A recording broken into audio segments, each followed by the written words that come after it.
This is the Tuareg Rally, inspired by the same bike that won the Africa Eco Race twice in 2 years, not to mention also winning the Hellas Rally Raid just this year. Built as an homage to Aprilia's newfound rally winning success, some people say this is just a middleweight adventure bike pretending to be a rally racer. What do they know? Here's the plan. We're gonna chase down California's tightest, jankiest canyons where the mangled guardrails outnumber people. And then we're gonna cross the Nevada desert, a place so empty, it'll test both the fuel range and our faith in Italian engineering. But that's only part one of this story, because as soon as we get back to Utah, we're heading straight to Moab for the Tuareg experience, an off-road school where Aprilia teaches you how to ride their rally bike the way it was meant to be ridden. Now, I'm not going to lie, I'm a little bit nervous. I have years of off-road experience, but not on bikes this big and not on bikes this powerful. So it's gonna be a test more for me than a bike with so many rally winning credentials. So let's go for a ride.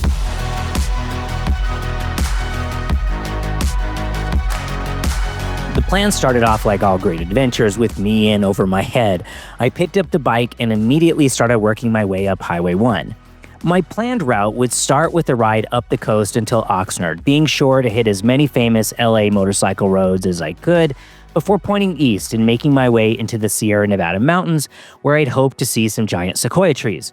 I'd then ride through Yosemite National Park before being faced with crossing Nevada on the actually loneliest road in America, Highway 6. And if all went well, I'd be in Moab in 5 days.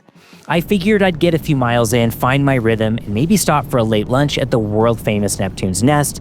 Instead, I got thrown into LA traffic in a baptism of clutch control and lane splitting. I am not sure if I'm going to make it to Neptune's Nest for a late lunch or a dinner. This traffic. The other thing is, I can really tell these handlebars are wide, and these bark busters, I feel like I'm dodging a lot of big truck mirrors. Whoa. Ooh. Oh, geez. The thing about riding in California is it doesn't ease you into anything. 1 minute you're fighting traffic. All right, we're out of that. Let's see what this thing can do. And the next you're carving along cliffs with the Pacific flashing between corners. You know, if anybody asks you why touring riders wear these helmets with these silly peaks on top of, this is why. Oh my gosh, bright light, oh, so bright. Everything was falling into place. The road opened up, the ocean turned gold, and for the first time, I felt like this might actually work. I had to stop to watch the sun drop into the Pacific and called Mrs. CanyonChaser and told her I wish she was here because some views are just better when you can share them. For a Saturday morning, it made no sense how empty the roads were. Perfect pavement, perfect weather. Somehow, I had it all to myself.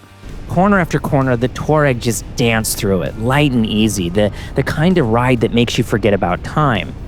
But leaving the coast always feels a little sad. The ocean fades in the mirrors, the air loses the salt, and the cool breeze turns up the heat as you roll into the Sacramento Valley. Suddenly, the roads filled up again. Endless traffic, lane splitting for miles. It was a reminder that California may have the best roads in the world, but it also makes you work for them. It's Saturday morning. Why is there so much traffic? Where is everybody going? Still, every time I thought the fun was over, another ribbon of asphalt appeared, somehow better than the last. You know, it's one thing for the bike to really handle well in the tight, janky stuff, but even on these fast, flowing, sweeping corners, this bike is super stable. It should feel vague and weird, but it's just doing it. I'm really impressed. Once I put Bakersfield behind me and started heading towards Lake Isabella, everything changed. The traffic disappeared, the temperature dropped, and suddenly the road was starting to make promises again. I missed a turn somewhere, but it turned out to be one of those really great mistakes. It was one of those roads that feels forgotten by everyone but riders. Narrow, crumbly, twisting through blind off-camber corners. No guardrails, no signs, no cell service. Just you and the sound of the engine echoing off the canyon wall. Completely desolate, completely perfect. I rolled into Lake Isabella to find the perfect hotel just as the sun dipped into the horizon. We ride to disconnect, right? I mean, we spend a small fortune and pour our energy into our bikes and our gear and our tires, Also that we can escape and enjoy the world around us. The last thing we want to do is manage another freaking subscription.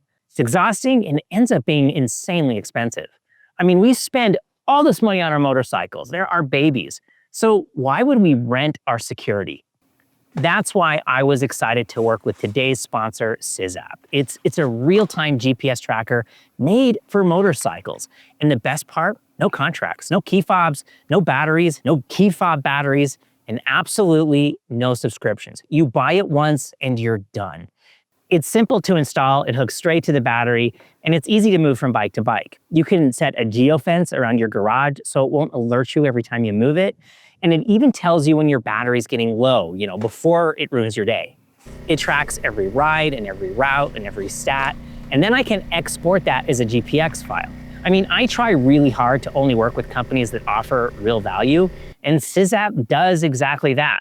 Listen, we ride to escape the noise, right? CyzApp makes that just a little bit easier. Now, you can learn more with the link down in the description, or you can scan this cute little QR code and use coupon code CanyonChasers for a special discount. The next few days started to blur together, a rhythm of climbs and descents, of temperature swings and shifting skies. The road would snake up into the Sierra Nevada foothills where snow still lingered on the shoulders, then drop back into wide valleys, painted with endless ways of cured golden grass. Then just as quickly, I'd be climbing again, chasing elevation, chasing cooler air, chasing whatever came next. Almost 20 years ago, I rode the same route on a Triumph Speed Triple, a naked sport bike with superbike ambitions and zero business being here. It hammered my wrists and roasted my legs and tried to shake the fillings out of my teeth, and I loved it. 2 decades later, I'm back on another bike that shouldn't really belong here, and somehow I'm falling for it for the opposite reasons. The Tuareg Rally just shrugs at everything I throw at it, excelling in places it really shouldn't.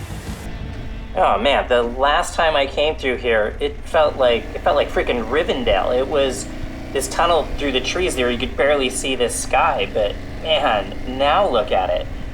I mean, wildfires, it's heartbreaking, right? If I remember correctly, 2 fires came through here 2 years in a row, and I believe something like 10,000 acres of these giant sequoias are just gone. And I guess they're right, you really can never go home again. I was supposed to be reviewing this bike and finding its flaws, but the best I could come up with was that the power mode names don't make any sense. Explorer is the fast one. Individual is the one where I turned everything up and turned all the safety stuff off for, scientific reasons. But if you own this bike, that criticism becomes irrelevant because by then you'd understand what each mode really does. And while I try not to talk too much about seats because everyone's ass is different, we do need to talk about the seat. The seat is another reminder this thing was built for off-road shenanigans. It's perfect when you're standing on the pegs, but sit down for a few hours and it starts to feel like a wedge designed by someone who clearly hates anatomy. And then there's the aesthetics. From the side, this thing looks incredible. The stance, the proportions, the way the tank flows into the tail section. I mean, it looks like it just rolled off of a Dakar bivouac. Even parked at a gas station, it makes you feel like you're in an adventure rally documentary. Outside of a motel, it looks like it's waiting for the camera crew to show up. I mean, the paint, the cold wheels, like all the little details, just pure art. Every time I walk away from it, I have to turn around for one more look. And then I get to the front. It's not great. The face looks like a praying mantis halfway through a tax audit. It's got that confused 1,000-yard stare of a robot who just learned what feelings are. It's like something Ridley Scott would design to chase Sigourney Weaver down a corridor. Like a dirt bike and a Dyson vacuum had a kid and didn't tell anyone who the father was. From the side, it's rally perfection. From the front, it's wondering if you're mad at it. Luckily, the best part about the face is that you can't see it from the saddle. I pretty much never take photos of press bikes for my own personal use, but I swear I've taken probably like 15 different photos of this bike, all with a slightly different background. I just really like looking at it. Now, what really surprised me is how this thing rallies in corners. I guess that's fitting, right? Because it's literally called the Rally. The revised straight rate springs seem to pair perfectly with whatever damping rates they tuned into the suspension. On rough, imperfect pavement where a sport bike would flinch, this thing just laughs. It turns every sketchy broken corner into pure entertainment. You can feel the suspension working, finding grip, and then hurling you forward with this wild sense of confidence. It's like the bike was built by people who think apexes are optional as long as you're having this much fun. The next day, I'd already gone off script. I was hours behind schedule, miles from anything resembling civilization, and I'd seen maybe 6 cars all day, 5 of which might have been hallucinations. Then I crested a mountain at around 7,000 feet, and the road turned into an asphalt roller coaster, like someone paved a pump track for adults with poor impulse control. Why does this road exist? This is insane. This road is amazing. I hope I can find it again. I'd planned this route a week before California got carpet bombed by an early autumn snowstorm, but I had a GPS, so obviously what could go wrong? I mean, I love GPS because I just follow the purple line, letting the satellites do the thinking so I can focus on important things, like wheelies, and it was glorious. I was hooning. Until snow. Not a poetic dusting, not a Christmas postcard kind of snow, just an icy slab of it sitting across the road like a bouncer outside a nightclub.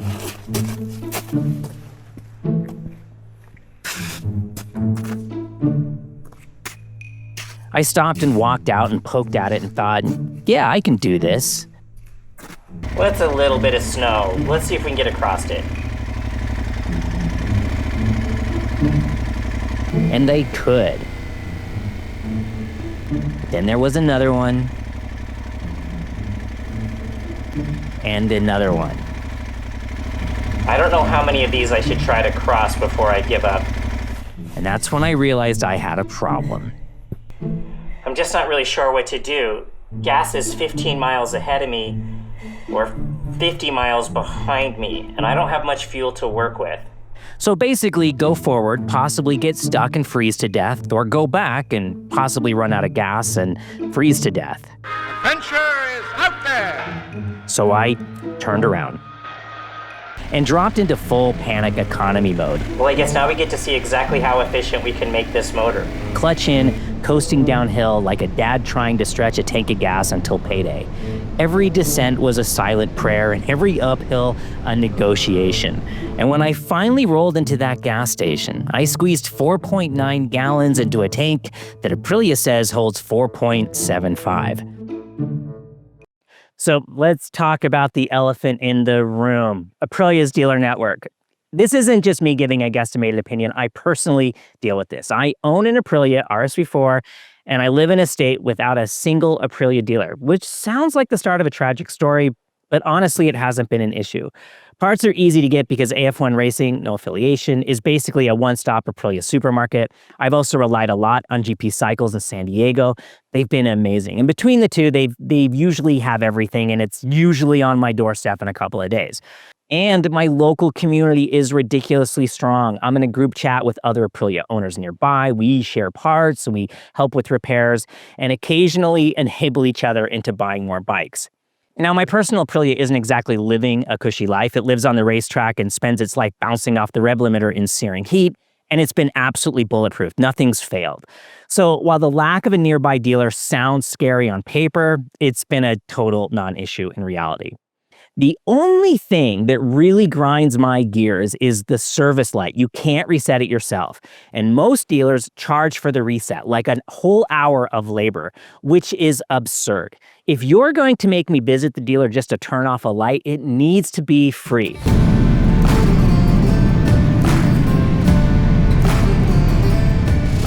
Yo, Smighty.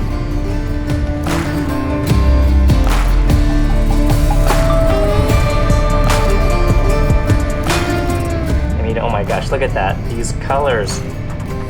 California, you just deliver.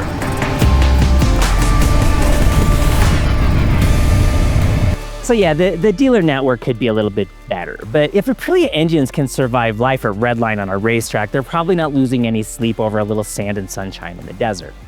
Now, when I first threw a leg over this very, very, very tall, narrow, hard seat and rolled off on this adventure, I wasn't so sure. It felt lanky and a little goofy, like a baby giraffe that hadn't quite grown into its legs yet. But somewhere along the way, something changed. The more I ride this, the more I fall for it. Every mile smooths out another doubt. I mean, this isn't supposed to be a sport tour or a canyon-chasing pavement shredder. It's a desert crossing rally bike, and yet here we are, doing all of that. And the Tuareg just keeps surprising me. But we still have one major hurdle in front of us. We need to cross the endless Nevada desert, miles and miles of mind-numbing, miserable, hateful, arrow-straight roads, the kind that test your sanity, your stamina, and your seat.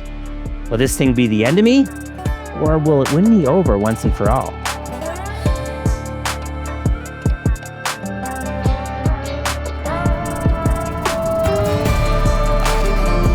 You know, I keep going on about this seat, but I feel like it's a wedge trying to split me in half. It feels like that scene from that movie Bone Tomahawk. Oh, if you've seen that movie, you know what this seat feels like.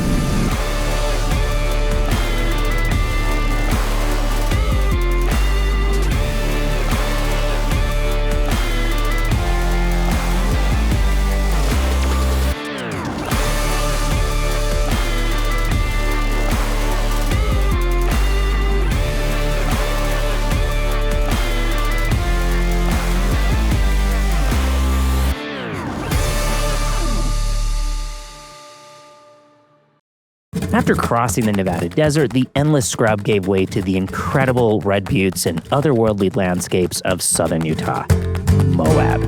As soon as I rolled into camp, Aprilia's technicians wasted no time. They started making small tweaks to my rally, adjusting levers, fine-tuning suspension, double-checking torque, and removing the passenger pegs. More on that in a minute.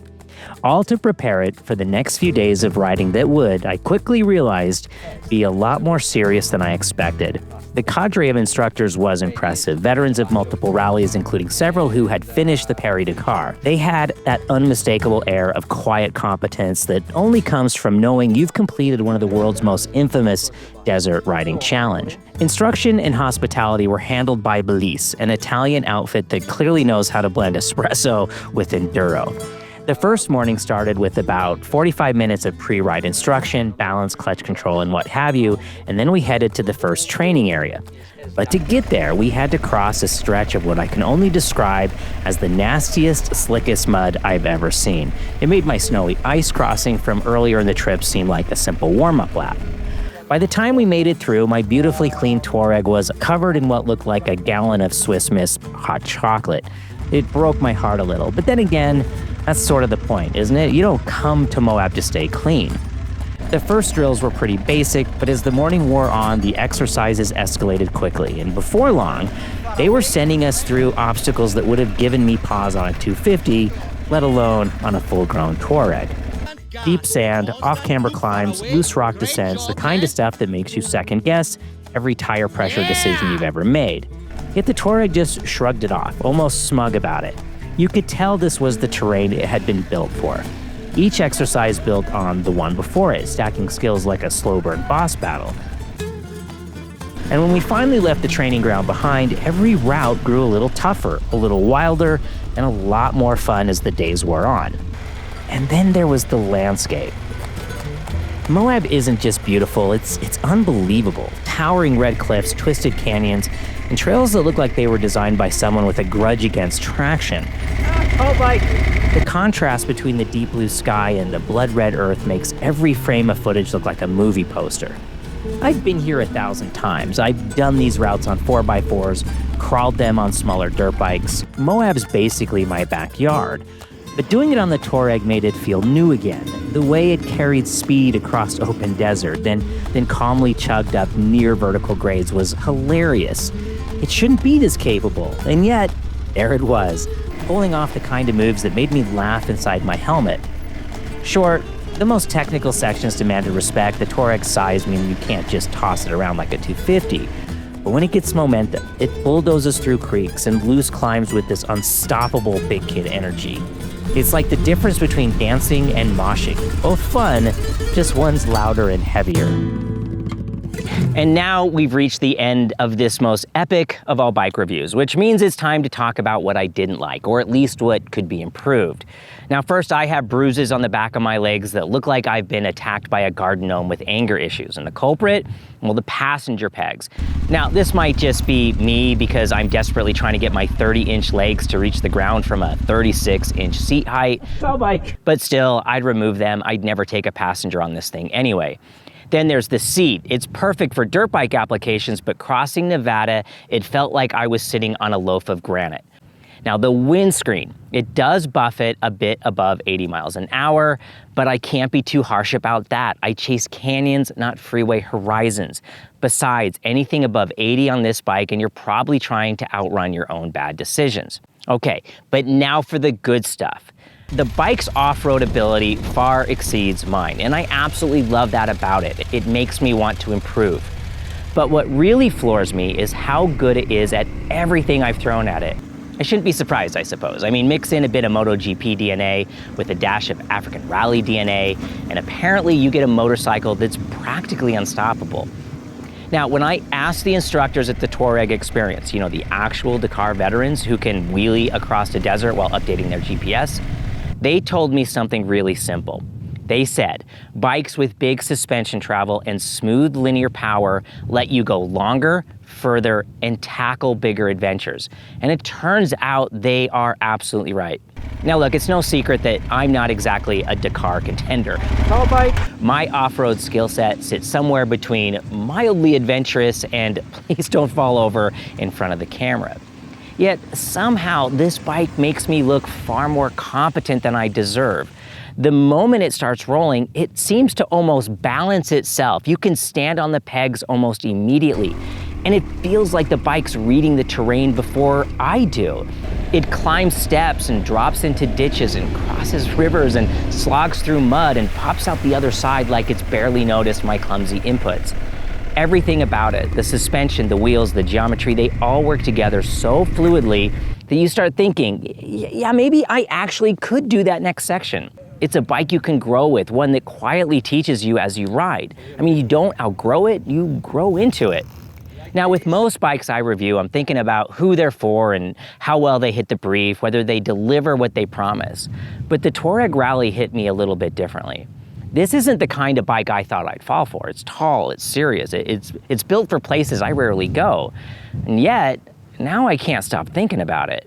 And honestly, I'm not ready to give it back to Aprilia.